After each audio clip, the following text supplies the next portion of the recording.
Hello everyone, welcome to my channel. आज हम बात करेंगे केमिकल इनकम्पैटिबिलिटी की। केमिकल इनकम्पैटिबिलिटी क्या होती है, ये किसकी वजह से होती है, इसके साइन और सिम्टम्स क्या हैं और इसको कैसे ठीक कर सकते हैं। तो आइए हम जानते हैं केमिकल इनकम्पैटिबिलिटी। केमिकल इनकम्पैटिबिलिटी जो भी प्रेस्क्रिप्शन में हमारे इंग्रेडिएंट दिए रहते हैं उनके बीच में केमिकल रिएक्शन के द्वारा जो इंटरेक्शन होता है उसकी वजह से टॉक्सिक या इनएक्टिव कंपाउंड्स हमारे फॉर्म्ड हो जाते हैं, उसे हम क्या बोलते हैं, केमिकल इनकम्पैटिबिलिटी। केमिकल इनकम्पैटिबिलिटी दरअसल हमें दो तरीके से देखने को मिलती है। जब कंपाउंड्स के बीच में रिएक्शन होती है तो उसमें तुरंत हमें कोई भी एक्शन देखने को मिलता है, वो हमारी इमीडिएट इनकम्पैटिबिलिटी कहलाती है। वहीं अगर स्टोरेज कंडीशन या कुछ टाइम बाद हमें कंपाउंड्स के बीच में रिएक्शन देखने को मिलती है उसको हम क्या बोलते हैं, डिलेड इनकम्पैटिबिलिटी, जो कि हमें स्लो देखने को मिलती है। केमिकल इनकम्पैटिबिलिटीज किन कारणों के द्वारा होती है? ऑक्सीडेशन रिडक्शन रिएक्शन के द्वारा, एसिड बेस हाइड्रोलिसिस के द्वारा, कॉम्बिनेशन रिएक्शन के द्वारा, या कोई भी पीएच चेंज हो जाते हैं उसके द्वारा। जो केमिकल रिएक्शन है हम नोटिस किस तरीके से कर सकते हैं? अगर कोई केमिकल रिएक्शन के द्वारा प्रोडक्ट में प्रेसिपिटेशन हो जाता है या प्रोडक्ट डिकम्पोज हो जाता है, खराब हो जाता है, उसमें कलर चेंजेस हो जाते हैं। टाइप ऑफ इनकम्पैटिबिलिटीज की बात करते हैं तो ये दो तरीके की होती है, एक तो टॉलरेटेड और दूसरा एडजस्टेड। टॉलरेटेड इनकम्पैटिबिलिटी में क्या होता है, इस टॉलरेटेड इनकम्पैटिबिलिटी में हम जो भी अल्ट्रेशन होते हैं फॉर्मुलेशन के दौरान उसको हम चेंज कर सकते हैं या उसको हम बदल सकते हैं by the order of mixing को चेंज करके।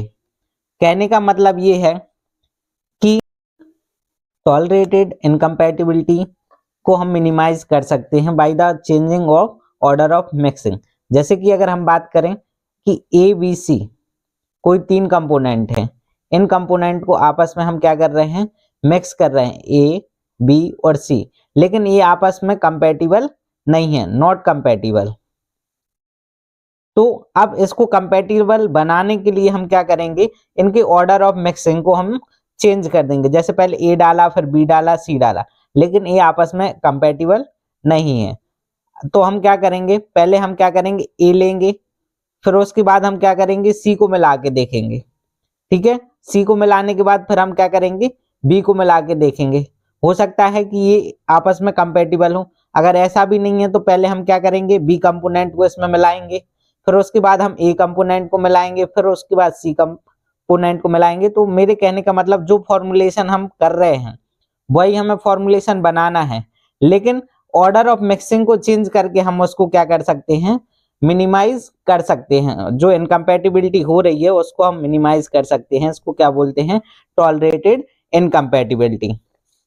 और वहीं अगर एडजस्टेड इनकम्पैटिबिलिटी की बात करें तो एडजस्टेड इनकम्पैटिबिलिटी में क्या होता है, जो इनकम्पैटिबिलिटी है उसको ओवरकम करने के लिए हम उसमें क्या करते हैं, उसी जो सब्सटेंस हम मिला रहे हैं उसी के जैसे जो फार्माकोलॉजिकल एक्टिविटी शो करेगा तो उसके साथ हम उसको क्या कर देंगे, रिप्लेस कर देंगे, एडजस्ट कर देंगे। ठीक है, जैसे कि एग्जांपल ले रहे हैं, जैसे ए है, बी है, सी है। ठीक है, अब ए बी सी को हम आपस में मिला रहे हैं, ठीक है, लेकिन ए बी के साथ कंपैटिबल नहीं है। ठीक है, तो हम ए का वो सब्स्टिट्यूट देखेंगे कि जिसकी फार्माकोलॉजिकल एक्टिविटी जो है बिल्कुल कैसी हो, ए की तरह हो। तो हम इसमें क्या ले रहे हैं, डी कंपोनेंट एक ले लिया। ठीक है, इस डी कंपोनेंट को हम ए कंपोनेंट के साथ रिप्लेस कर देंगे। क्यों रिप्लेस करेंगे, क्योंकि इसकी जो फार्माकोलॉजिकल एक्टिविटी है बिल्कुल ए की तरह है, और ए जो डी कंपोनेंट हमने लिया है सब्स्टिट्यूट के रूप में वो बी और सी कंपोनेंट के साथ कंपैटिबल है, इसे क्या बोलते हैं हम एडजस्टेड। इसमें हमें क्या है, एडजस्टेड वाले में क्या जरूरत पड़ती है कि कोई भी बाहर का सब्स्टिट्यूट हम उसमें हम ऐड कर सकते हैं और उसको एडजस्ट कर सकते हैं, क्योंकि जो भी हम सब्स्टिट्यूट लेंगे उसकी जो फार्माकोलॉजिकल एक्टिविटी है, जिस कंपाउंड के साथ बदला है उसके सब्स्टिट्यूट की एक्टिविटी के बराबर होती है। वहीं अगर हम कॉमन कॉजेस की बात करें तो ये acid base reaction, oxidation reaction, hydrolysis, formulation of insoluble salt, interaction between drug और एक्सिपिएंट्स, ये हमने अभी बात की थी इनके कॉमन कॉजेस की। अब sign of chemical incompatibility, chemical incompatibility के दौरान कौन कौन से हमें साइन देखने को मिलते हैं, जैसे कि उसकी केमिकल कंपाउंड्स में कलर चेंज हो जाता है, प्रेसिपिटेट का फॉर्मेशन हो जाता है, गैस इवोल्यूशन हो जाता है, उनके ऑर्डर में चेंजेस हो जाते हैं, ड्रग की पोटेंसी पावर लॉस हो जाती है, ये हमें साइन देखने को मिलते हैं। अगर हम इसकी प्रिवेंशन और रेमेडीज की बात करें तो हमें क्या करना चाहिए कि हमें इनकम्पैटिबल ड्रग्स को मिक्स करने से अवॉइड करना चाहिए। जो आपस में कंपैटिबल ही नहीं है तो उसको क्यों मिक्स करना है, ठीक है। Change doses form, solid institute of liquid, अगर ऐसा है कि सॉलिड मिलाने से कोई दिक्कत है तो उसकी जगह लिक्विड ऐड कर दो, ठीक है। Using suitable buffering agent, buffering agent suitable use करना चाहिए। प्रिपेयर ड्रग सेपरेटली, कहने का मतलब पहले अलग कंपोनेंट को प्रिपेयर करो फिर दूसरे कंपोनेंट को, फिर उनको आपस में मिक्स कर दो। यूजिंग एंटीऑक्सीडेंट और स्टेबलाइजर, एंटीऑक्सीडेंट का यूज कर सकते हैं उसमें, स्टेबलाइजर जो कि उसको स्टेबल बनाए रखने के लिए हेल्पफुल होगा। अगर केमिकल इनकम्पैटिबिलिटी के इंपोर्टेंस देखें तो पहला क्या है, इंश्योर पेशेंट सेफ्टी, पेशेंट की सेफ्टी के लिए, मेंटेन ड्रग इफिकेसी, ड्रग की इफिकेसी को मेंटेन करने के लिए, प्रिवेंट थेरापेटिक फेलियर, जो भी ड्रग के द्वारा होने वाले हैं उसको प्रिवेंट करेगा, और एसेंशियल फॉर प्रेस्क्रिप्शन चेकिंग, और प्रेस्क्रिप्शन को हमें चेक करना चाहिए। अब हम बात करते हैं थेराप्यूटिक इनकम्पैटिबिलिटी की। तो थेराप्यूटिक इनकम्पैटिबिलिटी क्या कहलाता है कि जब प्रेस्क्रिप्शन में जो भी ड्रग्स प्रेस्क्राइब की गई हैं उसका पेशेंट के ऊपर जो भी specific degree of pharmacological action दिखाई देना चाहिए, वह एक्शन शो ना हो के कोई अदर फार्माकोलॉजिकल एक्शन उस पर की बॉडी पे देखने को मिल रहा है, इसे हम क्या बोलते हैं, थेराप्यूटिक इनकम्पैटिबिलिटी। कहने का मतलब जो भी हमारी प्रेस्क्रिप्शन में ड्रग्स प्रोवाइड की गई हैं इनका जब आपस में इंटरेक्शन होता है तो जो बॉडी के ऊपर हमारा एक्चुअल फार्माकोलॉजिकल एक्शन प्रोड्यूस होना चाहिए वो ना देख के कोई अदर फार्माकोलॉजिकल एक्शन प्रोड्यूस हो रहा है, उसे हम क्या बोलते हैं, therapeutic incompatibility. Therapeutic incompatibility occurs due to following reason. First क्या है, एरर इन डोजेस, डोजेस में एरर होना, रॉन्ग डोजेस या doses form, contraindicated drugs, synergistic antagonist drugs, और ड्रग इंटरेक्शन। अब हम इनको एक एक करके समझेंगे। फर्स्ट क्या है हमारा इसमें, error in doses. Error in doses का मतलब कह सकते हैं कि प्रेस्क्रिप्शन में प्रेस्क्राइबर के द्वारा हो सकता है कि स्पेलिंग मिस्टेक हो सकता है उसकी पुअर हैंड राइटिंग की वजह से फार्मासिस्ट को समझने में दिक्कत हो रही हो, जिसकी वजह से हमें फार्मास्यूटिकल इनकम्पैटिबिलिटी देखने को मिल सकती है। तो हम इसको ओवरकम कैसे करें, प्रेस्क्राइबर को प्रेस्क्रिप्शन जो है नीट एंड क्लीन लिखना चाहिए, correct the most serious type of doses error in dispensing overdose of medication. जब कभी प्रेस्क्रिप्शन में हम किसी भी ड्रग की ओवरडोज को प्रेस्क्राइब कर देते हैं तो उस समय बहुत ज्यादा सीरियस मैटर क्रिएट हो जाता है। जैसे एग्जांपल की बात करें कि एट्रोपिन सल्फेट 0.005 ग्राम, फिनोबार्बिटोन 0.015 ग्राम, एस्पिरिन 0.7 ग्राम। तो इसमें कॉजेस क्या हैं कि the quantity of atropine sulphate in each capsule is more than recommended doses. जो मतलब कि एट्रोपिन सल्फेट की कैप्सूल के अंदर जो डोज होनी चाहिए वो क्या है, इस प्रेस्क्रिप्शन में ज्यादा प्रेस्क्राइब की गई है। तो रेमेडीज क्या है इसके करेक्ट करने के उपाय क्या हैं कि जब प्रेस्क्रिप्शन को हमें प्रेस्क्राइबर के पास प्रेस्क्रिप्शन को वापस कर देना चाहिए और उसको उस ओवरडोज को करेक्ट करने के लिए बोलना चाहिए, जो कि एट्रोपिन की सिंगल कैप्सूल में डोज कितनी होती है 0.25 टू 2 mg। ठीक है, नेक्स्ट क्या है हमारा रॉन्ग डोज और डोजेस फॉर्म। कुछ ड्रग्स ऐसी होती हैं कि जिनका साउंड सुनने में एक सा होता है और देखने में भी वो एक सी ही दिखती हैं, जो कि एक दूसरे के साथ बहुत ही सिमिलर होती हैं, जो कि बहुत ही डेंजर होती है अगर रॉन्ग ड्रग किसी को प्रेस्क्राइब कर दी गई तो। जैसे एग्जांपल में डल्कोलेक्स एंड टैबलेट ड्यूक्लॉक्स। तो Dulcolax as a laxative work करती है और ड्यूक्लॉक्स एंटी माइक्रोबियल एजेंट वर्क करती है। और डॉक्टर क्या करते हैं, कभी कभी समय को बचाने के लिए एब्रीविएशन टर्म्स यूज कर लेते हैं। अगर शॉर्ट लिखा है तो इसमें रॉन्ग डोज प्रेस्क्राइब होने के चांसेस हो जाते हैं।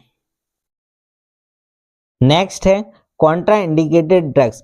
कुछ ड्रग्स ऐसी होती हैं जो कि पर्टिकुलर डिजीज में उसको कॉन्ट्रा इंडिकेटेड किया जाता है। क्योंकि वह किसी भी पर्टिकुलर पेशेंट को एलर्जी कॉज कर सकता है। जैसे कि एग्जांपल में बात करें, corticosteroids are contraindicated in the patient having peptic ulcer. Corticosteroids को पेप्टिक अल्सर वाले पेशेंट के लिए कॉन्ट्रा इंडिकेटेड होती है। Next, vasoconstriction are contraindicated in hypertensive drugs patients. Next अपना क्या है सिनर्जिस्टिक एंड कुछ ड्रग्स ऐसी होती हैं जैसे कि फिनाइनटोइन, फिनोबार्बिटोन, क्लोरामफेनिकोल लैक्टेटिंग मदर को नहीं देनी चाहिए, क्योंकि वह मिल्क के द्वारा बाहर निकलता है, जो कि बच्चे के लिए हार्मफुल होता है। ऐसी ड्रग्स जो हैं मदर्स के लिए क्या होती हैं, कॉन्ट्राइंडिकेटेड होती हैं। सिनर्जिस्टिक नेक्स्ट है अपना सिनर्जिस्टिक एंड एंटागोनिस्ट ड्रग्स। कुछ ड्रग्स ऐसी होती हैं जिनको आपस में देने से, दो ड्रग्स को कॉम्बो में देने से क्या होता है, या तो ड्रग्स अपना सिनर्जिस्टिक इफेक्ट देती है या तो एंटागोनिस्ट इफेक्ट शो करती है। ठीक है, जैसे इसको हम समझते हैं, जैसे कि when two drugs are prescribe together, दो ड्रग्स को एक साथ प्रेस्क्राइब किया गया है तो ये क्या करते हैं कि उस ड्रग की एक्टिविटी को क्या कर देते हैं, इंक्रीज कर देते हैं। एक ड्रग दूसरे ड्रग की एक्टिविटी को इंक्रीज कर देते हैं, ये क्या कहलाता है, सिनर्जिस्टिक। जैसे कि एग्जांपल की बात करें तो a combination of aspirin and paracetamol. जब एस्पिरिन और पैरासीटामोल को एक साथ देते हैं तो एनाल्जेसिक एक्टिविटी इंक्रीज हो जाती है। A combination of penicillin and streptomycin.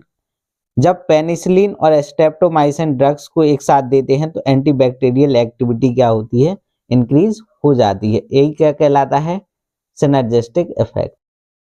अब एंटागोनिस्ट की बात करें तो जब दो ड्रग्स को एक साथ प्रेस्क्राइब किया जाता है तो एक साथ ये क्या करते हैं, एक दूसरे की एक्टिविटी को क्या कर देते हैं, अपोज कर देते हैं। फार्माकोलॉजिकल एक्शन को डिक्रीज कर देते हैं, अपोज कर देते हैं, उसको क्या बोलते हैं, एंटागोनिस्ट। जैसे एग्जांपल की बात करें, amphetamine so it's antagonist effect with barbiturate.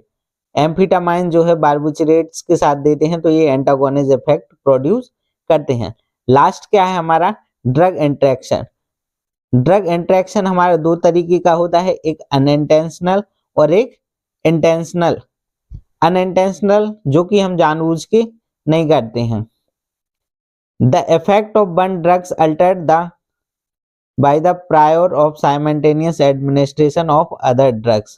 कुछ इफेक्ट ऐसे होते हैं जिस ड्रग को दूसरी ड्रग के साथ अगर हम दे रहे हैं या किसी और चीज के साथ हम ले रहे हैं तो वो उसके ड्रग के एक्शन को क्या कर देता है, चेंज कर देता है। जैसे टेट्रासाइक्लिन हाइड्रोक्लोराइड 250 mg। डायरेक्शन क्या है, ये कैप्सूल जो है हमें मिल्क के साथ लेना है, ठीक है। तो टेट्रासाइक्लिन क्या होता है, इनएक्टिव हो जाता है कैल्शियम के द्वारा, और मिल्क में क्या प्रेजेंट होता है, कैल्शियम। टेट्रासाइक्लिन को जब हम दूध के साथ देते हैं तो ये जो कैल्शियम होता है वो उसको क्या कर देता है, इनएक्टिवेट कर देता है। इंटरनेशनल ड्रग इंटरेक्शन में अगर देखें एग्जांपल की बात करें, एसिटोफिनिटिडीन 150 mg, acetyl salicylic acid 200 mg, caffeine 30 mg। इसको हमें क्या करना है, 10 कैप्सूल को डिस्पेंस करना है। इसमें क्या होता है, acetophenetidin and acetyl salicylic acid are analgesic, दोनों क्या होते हैं, एनाल्जेसिक होते हैं। लेकिन एसिटाफिनिटिडीन के डिप्रेस कर देता है हमारे CNS को, सेंट्रल नर्वस सिस्टम को क्या कर देता है, डिप्रेस कर देता है, और साइड इफेक्ट जो कि साइड इफेक्ट अनडिजायरेबल होता है। अगर caffeine is CNS stimulant to neutralize the side effect of acetophenetidin. देखो क्या हो रहा है कि एसिटाफिनिटिडीन क्या कर रहा है, CNS को डिप्रेस कर रहा है, लेकिन कैफीन क्या कर रहा है, CNS को स्टिमुलेट कर रहा है, और दोनों के इफेक्ट को क्या कर दे रहा है, न्यूट्रलाइज कर दे रहा है। तो इंटेंशनली मतलब कि कह सकते हैं कि जानबूझ के, जब हमें पता है कि एक ड्रग क्या कर रही है, डिप्रेस कर रही है, दूसरा क्या कर रही है, स्टिमुलेट कर रही है, तो दोनों एक दूसरे को क्या कर रहे हैं, उसके साइड इफेक्ट को न्यूट्रलाइज कर दे रहे हैं। इसलिए हम intentional drug interaction drug prescribe करते हैं। ये हमारा जो है ऑल ओवर फार्मास्यूटिकल इनकम्पैटिबिलिटी के बारे में था, जो कि एग्जाम के पॉइंट ऑफ व्यू से बहुत इंपॉर्टेंट क्वेश्चन है। ऐसे ही एजुकेशनल अपडेट्स के लिए चैनल को लाइक, फॉलो और कमेंट और शेयर अवश्य करें। Thank you.